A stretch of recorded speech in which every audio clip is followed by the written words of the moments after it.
Welcome back to another episode of Sports Unlimited, where we dive deep into the exhilarating world of sports. In today's episode, I'm going to give you my grades for each NFL draft class and, explain why I gave that grade. So prepare for an episode packed with insight, speculation, and I am thrilled to have you on board. So let's jump right in.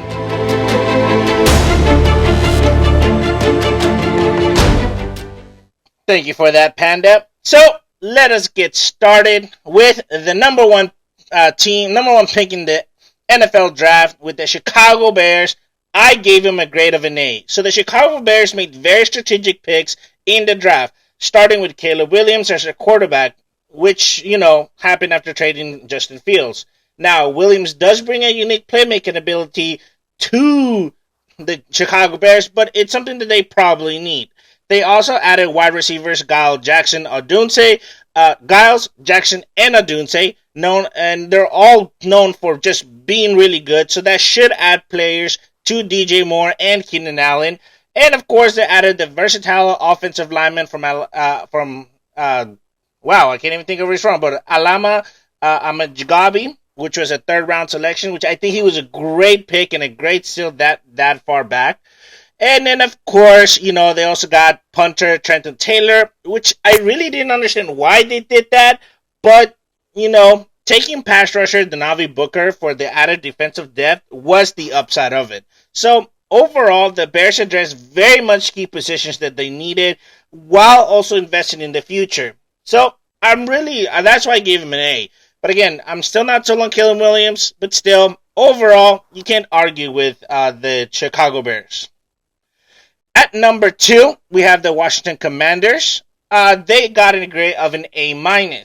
So, the Washington Commanders made bold moves by selecting Jaden Daniels. Everybody knew that was going to happen, but it was bold for them because they thought that they were going to go with Drake May, who's a good quarterback, but Jaden Daniels fits them better.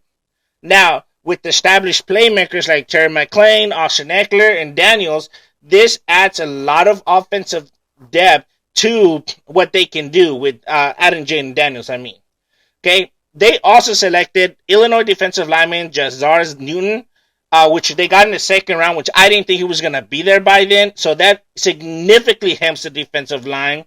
Then they got Michigan cornerback Mike Sainristil and tight end Ben Sinoted, which, again, I don't understand really the tight end one. I don't think he was that great of a pick, but still. But the cornerback, Mike Santero, sorry if I mispronounced it, I thought that was pretty good. I actually really like that pick.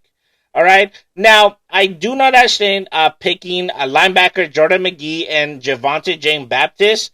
That was not really prioritizing what they really needed, which was offensive line help. So this concerns me, hence why they didn't get an A+. But ultimately, that everything else that they had really gave them that A-. I just hope that they do go back and try to get more offensive line help through undrafted free agents. Number 3, the New England Patriots get a grade of A-. So the Patriots really bolstered up their offense through the draft. Okay, starting with quarterback Drake May, which was he was highly thought out to be going to the Commanders, but dropped to them at number 3. All right. So they also got receiver Polk, known for his reliability and blocking prowess, which is exactly what they needed to bolster. And the blocking prowess is just a benefit. All right. Baker does add depth and versatility to the team. And with Robinson standing out for his impressive pass blocking record, you can say that the whole offense has really been redone. All right. Now, what I question here is, why did it take quarterback Milton out of Tennessee? That makes no sense to me. All right. 2 quarterbacks. Why? But they did. I guess it's just to add depth or something. Either ways, though, I think the Patriots are going to aim to have May as a starter, while everybody else is just a backup. At number 4, I have the Cardinals with a grade of a B. So, I'm really impressed with the haul that the Cardinals took here. I'm actually very impressed. They had so many picks in this draft that they could have done 1,000,001 things. But every player that they found is actually will be quite impactful to them. You know, Marvin Harrison Jr. is gonna be an easily 1,000-yard receiver. Robinson can make waves as a rookie through his rookie year, and he's mainly gonna be utilized on the inside. But still, Benson does bring in incredible speed and agility as one of the top-ranked running backs in this class. No, Raymond's size and glimpses of receiving ability are quite promising, and just everything else on there is just, it was great. All right, now I don't understand how they did it, but they did, and I would have given them a B, but I still feel like they were missing a couple of things, and I'm not sold on the two corners that they did get.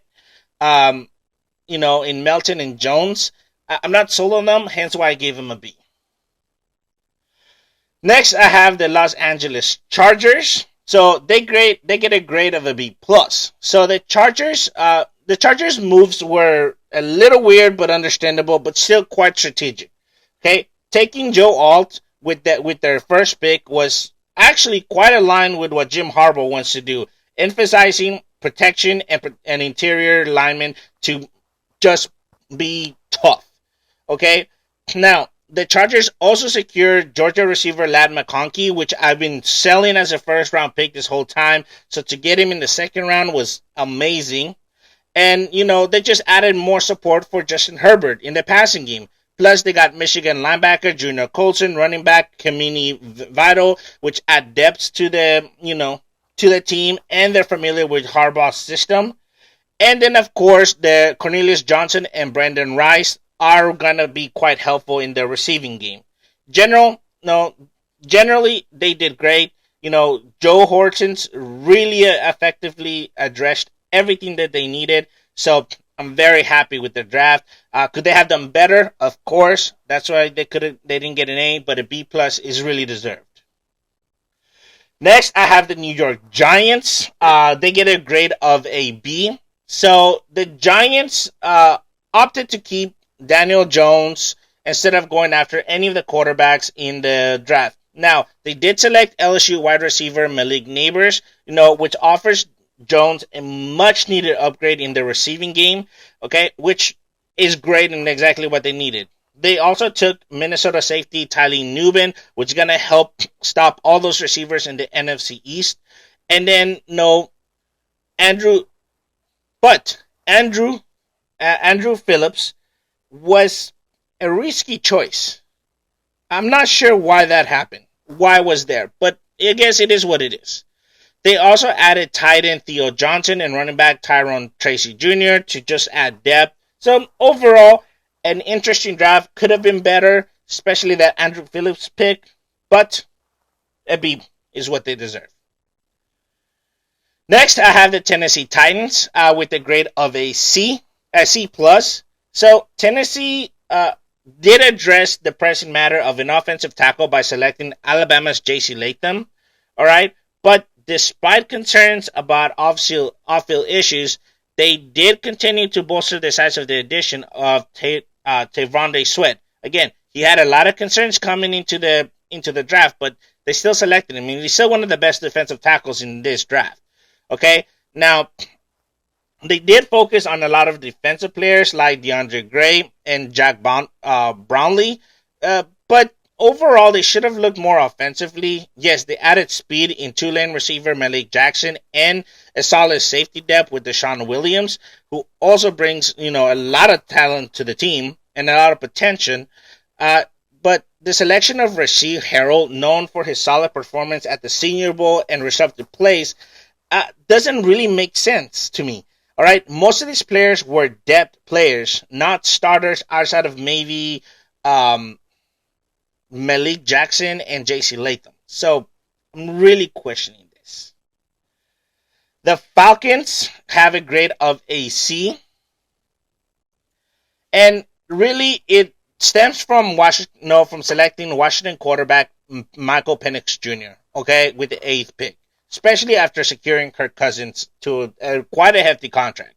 Okay? Now, nothing against Penix Jr., but it is what it is. They already had a quarterback. However, the Falcons made some sensible choices in the second round by picking Clemson defensive lineman Roku or Honaro, who brings versatility and athleticism to their defense. They selected Braylon Trice in the third round, who adds depth to the edge position. And then they also selected Brandon Dorlos and Casey Washington. No, so it's kind of questionable, but still, it remains to see whether the Falcons prioritize immediate success or future planning in this draft. It really makes me question what the decision was. Number 9, I have the Minnesota Vikings. They get a grade of a B+. So the Minnesota Vikings are made surprisingly a lot of moves, to move up to get JJ McCarthy, they just did a lot of things that I was quite impressed with. But also getting Dallas Turner in the draft was freaking great. Okay? Then they got more developmental prospects towards the end of the draft in day 3 because they didn't have a day 2 pick in cornerback Kyrie Jackson, but he can still be a potential contributor with a little help. Overall, the Viking strategy was quite sound, and I'm actually quite impressed with them. Number 10, we have the New York Jets taking a grade of a B. So the Jets addressed vital concerns in the draft, starting by selecting Shanu as somewhat to protect Aaron Jones in the offensive line. All right, I love him. He was one of the best pass blocking during college, and in the draft, I was impressed by this. All right, no, they also then trade up to acquire Corley, a versatile wide receiver, and then they got Allen, a pure, powerful running back, which they needed help to get more help, for Aaron Rodgers. I think overall, the additions also of Davis, Stingers, and Key were added to enhance various performance to pass coverage in the secondary. So, they weren't fancy. They weren't like, oh my God. They did what they needed to do. They get a B+. So, yeah, I think I like that. All right. Next, I have the Denver Broncos taking a grade of a B. So, despite lacking a second-round pick, the Broncos make commendable selections in the draft through getting Bo Nix to really bolster Sean Payton's confidence. Then they got Ellis, who brings promising potential as a dynamic edge rusher, while Franklin and Abrams Draney possess refined skill sets that could translate to really quite helpful, all right, despite being day 3 picks, all right. Overall, the Broncos focus on adding offensive weapons beyond securing a quarterback, ensuring they didn't compromise their future, and overall, they addressed vital areas without sacrificing long-term prospects. They get a B. The reason why is because they could have done more if they had a day 2 pick. Otherwise, I would have given them an A, an A+. Next is the Las Vegas Raiders with a grade of a B+. So, GM Tom Telesco capitalized on draft opportunities this year, making very much strategic moves that the team needed to do. Getting Brock Bowers and Powers Johnson were notable steals. I mean, please, I wanted him to go to the Cowboys, and yet they got him in the second round. So that bolsters the roster. Then Glazer and Richardson added depth and athleticism, in positions that was quite needed, which also fortified the offensive line and the defensive line. And then Etchenberg's a veteran-like play and coverage proficiency make him valuable addition. Overall, the Raiders just did everything right. They had added depth, added future success. I mean, I'm quite impressed with them. Next, we have the New Orleans Saints with an A-. So, the Saints did some things that I didn't understand. They were urgent in need of offensive line help, which they went and did, okay? And they got it. While trading up for McKinstry came at quite a big price, though, his first-round talent and solid potential make the investment worthy. I'll admit that. But taking Spencer Rattler in the 4th round is a really big gamble, offering potential upside, but I don't know if that's really what they should have done now. All right, now, they did add depth as a downfield threat, for downfield threats for Derek Carr and Rashid Shaheed, to add to Rashid Shaheed, I'm sorry. But the same strategy just, I don't know. I don't know if it's a calculated risk, but I hope it is. And I gave him an A minus because of the risk they took. They're normally not ones to take risk, but they did. So I'm really curious as to what was going on in their head. Next, I have the Indianapolis Colts taking a grade of an A minus. So the Colts kicked off the draft by selecting the first defensive player in the draft on day one with UCLA's Leatu Latu, which was a great and phenomenal choice for them. Okay, he's a playmaker right off the bat and will bolster the Colts defense 100%. Then in the second round, they acquired Texas wide receiver Adrian Mitchell, which I am quite fond of, and I think he was going to be great. No, he's going to work great with Anthony Richardson. All right. Then they went to the offensive line with Pittsburgh's Matt Gonkovs, which, he does need a little bit of help, but he does provide some stability that they needed. They also selected Tanner Bortolini and Anthony Gold to add more depth and versatility, enhancing the offense and special teams. So I think overall, Chris Ballard was really working it. I think they could have done a little bit more for the offensive line and maybe in the secondary, but A minus is what they deserve. Had they focused a little more secondary, I think I would have gone with an A plus. Next, I have the Seattle Seahawks, who got a grade of a B. So, Seattle's draft selections varied in focus and position. Still, standout picks including Murphy and a top-tier rusher with exceptional run-stopping abilities, and Haynes, a speedy guard possessing ideal size and length, were exactly what they needed. Barnes' dynamic movement skills and reliable hands suggest the potential of improvement at the professional level, but still someone that you could use. Meanwhile, James stands out for his lightning quick footwork and aggressive ball playing approach. All right, this offers the Seahawks so much future, and honestly, all of theirs do. They just could have done a little bit more to get an A. Next, I have the Cincinnati Bengals taking an A. So the Bengals' moves were quite decisive. They wanted to address the various needs in the draft. They focus on defensive tackle, tight end, edge rusher, and offensive line. By drafting Mims, who's a promising blocker, if he remains healthy. Jenkins and Jackson offer different skill sets at defensive tackle, and Jenkins excelling in run defense and Jackson displaying versatility as a nose tackle was exactly what they needed to help them, improve that defense. All right. Now, additionally, Johnson is a promising Russian with explosive potential. All right. Overall, the Bengals address key positions while adding depth. All right. Hence what they get an A. Although you just have to wait and see how everything else really plans out. At number 17, we have the Los Angeles Rams getting a grade of a B+. All right. The Rams, again, as everybody's been doing so far, have addressed needs in the draft, which I'm quite impressed because there's always one team that doesn't. All right, taking edge rusher Jared Verse from Florida State will really help with fill in the void of Aaron Donnell now that he's retired. All right, he's no Aaron Donnell by any means, but he can help fill that void. All right, now.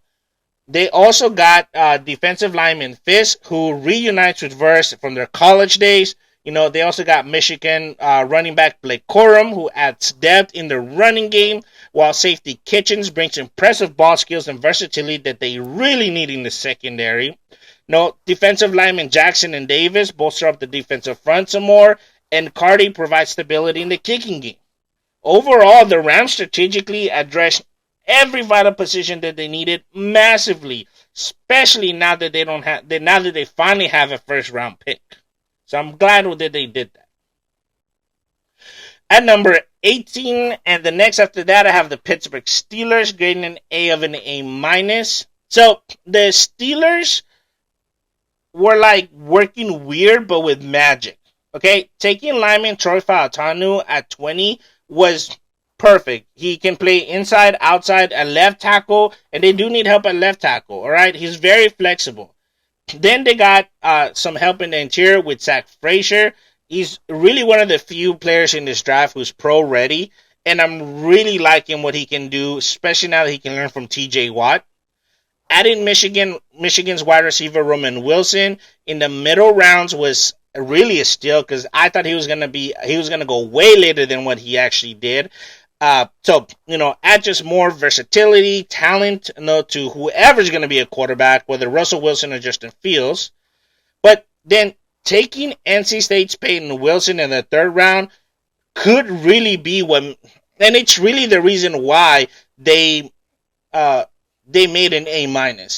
His potential is so high, and he can learn from a Pro Bowler like T.J. Watt is gonna be incredible. Yes, he has injury concerns. I understand that, but overall, he's gonna be someone that we have to look out for. All right. Overall, though, the Steelers' strategy actually was quite successful in adding depth and needs at the same time. I'm telling you, watch out. The Steelers are coming.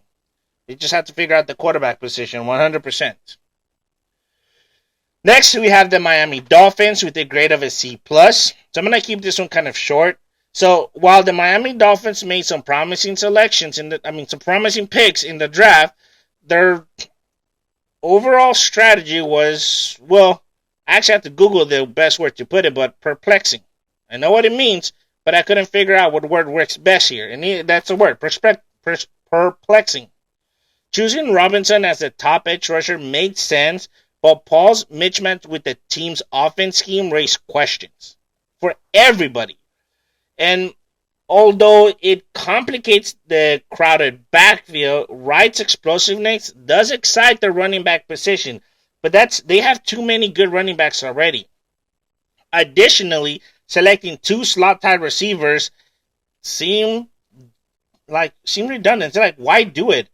Washington's high potential as a second-round talent earned that particular pick a perfect grade, but everything else just doesn't make sense.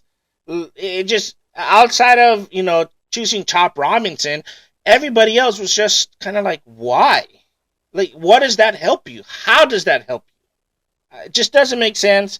They got a C+. And then number 20, we have the Philadelphia Eagles taking a grade of an A. So Howard Rushman did it again. His drafting strategy is just, he has the knack to finding quality prospect regardless of what he does. All right, the Eagles selected Mitchell and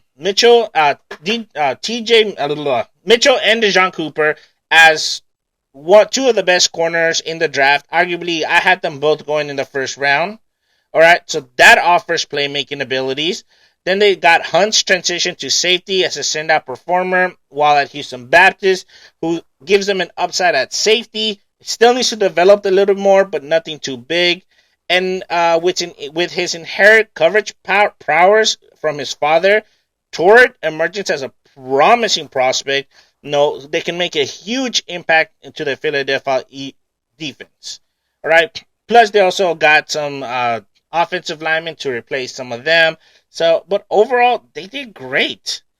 All right. I don't know how the freaking Eagles keep doing it, but they do. They just always freaking do. After the Eagles, we have the Jacksonville Jaguars taking a grade of a B-.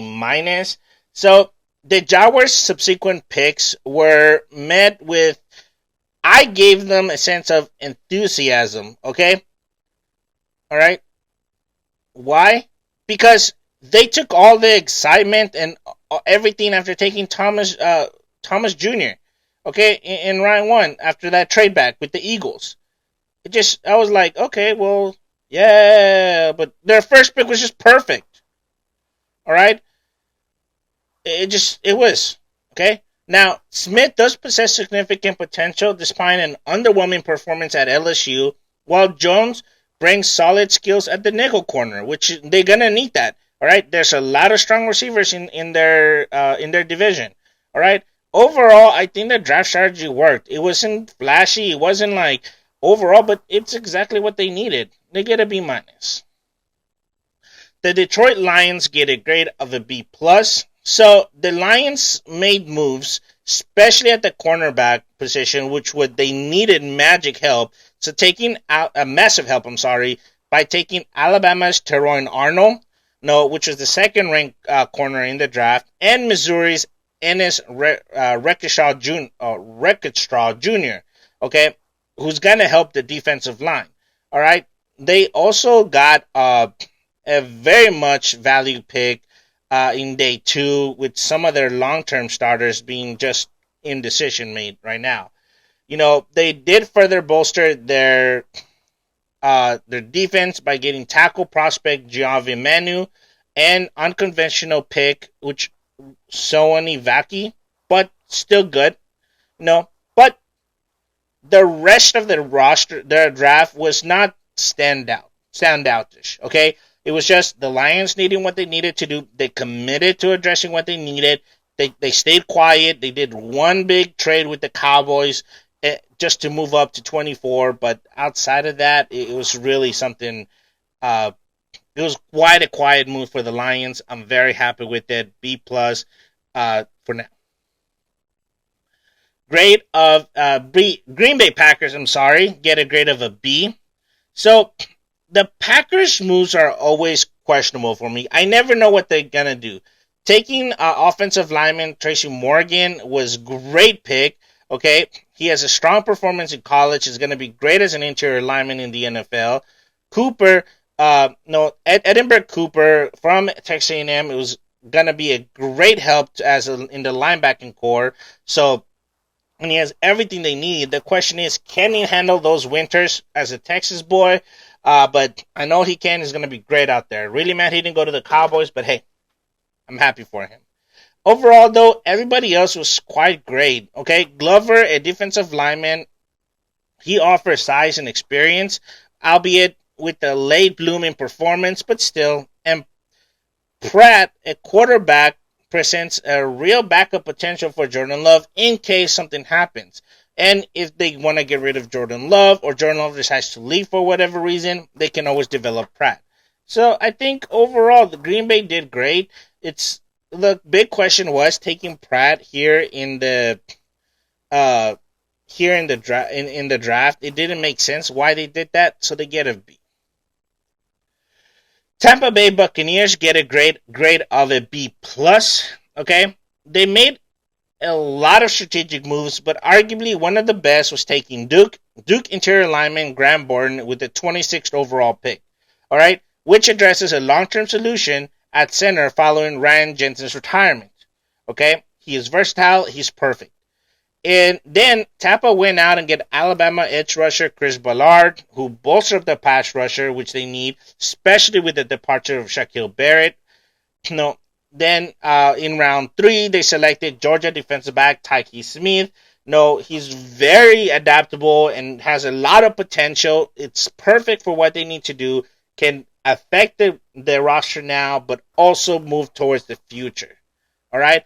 Drafting Washington wideout Jalen McKillen offers even more weapons for Baker Mayfield, and additionally, acquisitions like Bucky Irving and Devin Copeland aim to improve the backfield and really just help the offense in all. General manager Jason Lynch should be proud of himself. This is a very good draft for him, especially that the NFC South has gotten some really strong help. The reason I give him a B+ is because all these players, although have high potential, they can also be high bust.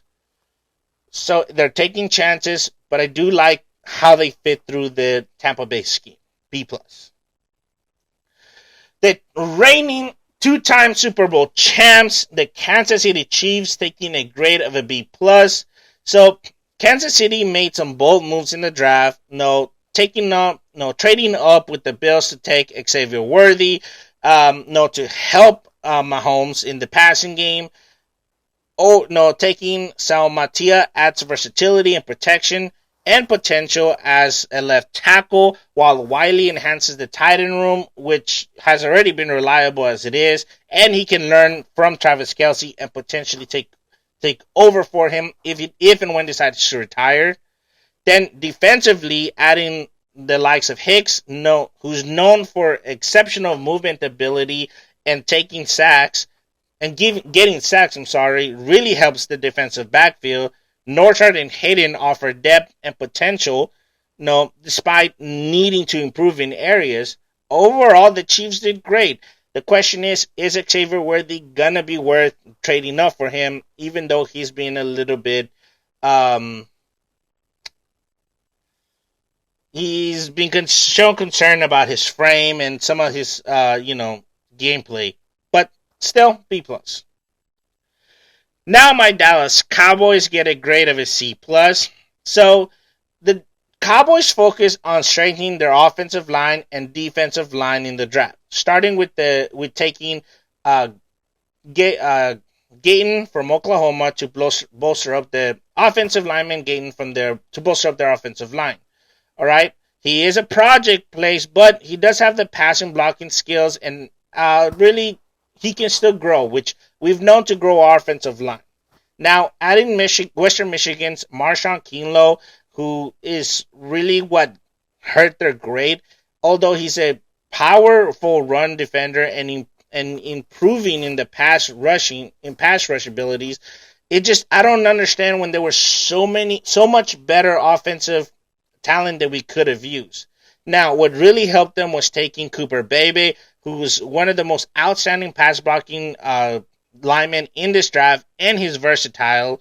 Then taking Laafu was kind of an aggressive playing style, an aggressive pick. He's more of a potential rotational linebacker than anything else. So again, I question why take him. Wake Forest Carson's wide receiver has the physicality and solid run defense grades, but I don't know if he's a potential steal. I'm sorry, cornerback. I called him a wide receiver.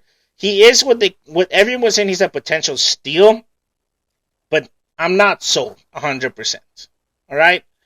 But overall, it's just what they did. All right? The Cowboys did address critical areas with the mix of promising prospects and potential steals. But until those actually pan out, I don't know if I can give them anything higher than a grade C. All right? With the C+. All right?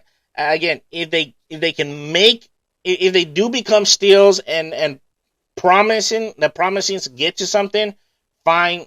You know what? I can happily retract my statement. But until that happens, I don't know if I could. Next, I have the Baltimore Ravens taking a grade of an A. So the Ravens got Wiggins, exactly what they needed, who's going to help the secondary alongside Marlon Humphreys and Kyle Hamilton. I love that pick. He was perfect. All right. Now, they do found the correct tackle. Did they find the correct tackle in Rosengarten from Washington? I think so. I like him. He was great. We'll see. All right. Now, taking pass rushing, Isaac was also great to dominate on the defense. And the addition of TJ Tampa was also another great one. It's just overall, the Ravens just had a very much solid pick, solid, quiet draft. I'm happy with it. Yeah, an A. Then the San Francisco 49ers get a grade of a B. So the 49ers did a lot of things. Starting with Pooney, okay? A versatile lineman from Kansas. He's powerful run blocking abilities. He adds depth and potential, flexibility, exactly what they needed. Mustafa, a safety coming off a strong season, adds value to their run defense that the 49ers want to give. Then Gurendo with his exceptional speed and receiving ability, even better. So that's more to the backfield they can do to open up Christian McCaffrey. Cowan, who's known for his route running and red zone prowess, fits the 49ers perfectly. But taking Bethune, a cornerback, although contributes solidly with skills, is he really a fit to their scheme? That hurt their grade. Okay? Their picks really added depth and talent to the positions that they needed. But again, do some of this fit the scheme that they want to run? That's where they get me. Next, you have the Carolina Panthers taking a C+. So the Panthers traded back up into the first round to secure Xavier Leggett. No, bolstering the receiving core and providing more for Bryce Young with no more targets from Bryce Young. All right. They continue to address the needs by trading up again in the second round to take Jonathan Brooks in the first round. If he's healthy, yes, he's gonna be big. If he's not, he's gonna be He's gonna be in a questionable situation. All right. Then they got Jatavian Sanders and cornerback uh, Chas True Smith Wade. All right, enhancing both sides of the ball. So overall, yes, General Manager Dan Morgan effectively filled key positions, compensation for the lack of a first round pick. But Brooks and Leggett are poised to could be integral targets in this team's offense if they're healthy. Also, I didn't firmly believe that, and that's my time for this view, but I didn't believe that they needed to trade back up into the first round to get Xavier Leggett. I think they could have waited to the second round to get him. I firmly believe he still would have been there. Next, I have the Cleveland Browns. Now we're getting into the teams that did not have a first round pick. So the Browns get a grade of a B minus. No, the Browns entered the draft without obviously a first round pick due to the Deshaun Watson trade. But officially now that trade is over. No more talk about that trade moving forward, even though we will. All right. They did select Ohio State defensive lineman Mike Hall Jr. with their first pick, which it was okay. Okay. He offers versatility and potential into Jim Schwartz's defensive scheme. All right. Then they selected Michigan's Zach Zinter, adding insurance and potential long-term solution at guard. Additionally, they took Louisville's Jamar Thrash in round 5 to train their receiving core, providing depth behind Amari Cooper, which is what they needed. No, their draft did not make big headlines, which was a first for the Browns. It secured players who could contribute and develop with the team in the long run. All right, General Manager Andrew Berries did state that he wanted to really focus on that, so I think he did. Not a flashy draft, a B minus, just because it wasn't flashy. That's why. Next, I have the Buffalo Bills taking a B. So, I really question what the Bills did. Did they really need to trade with the Chiefs? What the heck are they doing? I don't understand. They got Coleman, who's a great player. No, he can track the ball deep, but just sometimes falls short. All right. Taking Bishop in the second round, who could shine under Sean McDermott, is good, but can he? No. Carter fills need at defensive tackle position for the Bills. No. Alongside Ed Oliver. No. While at the same time, Davis and Van Prong Granger and Alafashu offer promise as potential starters for the future, but not now. Solomon brings a bendy, agile presence to the rush, but he's not. But he has a lot of last lucker ability, and Hardy adds to the corner position. All right. So I think overall, I expect the Bills to address more positions that they needed that they lost, especially at the receiving, and they could have gotten a lot better receivers at the pick that they were than what they did. Now they did address some of the positions, hence why they get a B. But I was really tempted to give them a C, even a C minus, because of that. Now, the Houston Texans is my last team of this, with a grade of a B. No, General Manager Nick Cesarios, okay, drafted so well, but not flashy. That's why I gave him a B. It wasn't flashy, okay? Taking Leciter, a cornerback from Georgia, brings solid blocking ability and skills and ball hogging skills to that team, to the secondary. Fisher offers strong blocking skills, while Bullock adds impressive range in the middle of the field. Stover, a tight end, is expected to have a long-term value and good career with them. However, some later picks did raise some questions. I'll admit, particularly Bird, who's on the field athleticism contrast with the disappointing workout performance. And he's one of the few that I said, if his pro days are better, he can go higher but he didn't. Okay, there was already questions coming in, and that's why he fell so far. All right, so in a lot of the draft here for the Texans left a lot to be desired, but at the same time, I sit here and say it wasn't flashy. Most of their draft picks are gonna do great. All right, and I think Bird is going to be one of those good draft picks that were like, okay, I get why he went. He doesn't to develop a little more, but it's nothing that we can't handle or we can't work with. So the Houston's get a B. If Bird does potentially get better, I would give them an A. I really would. I really would. But Panda, take us to our next thing.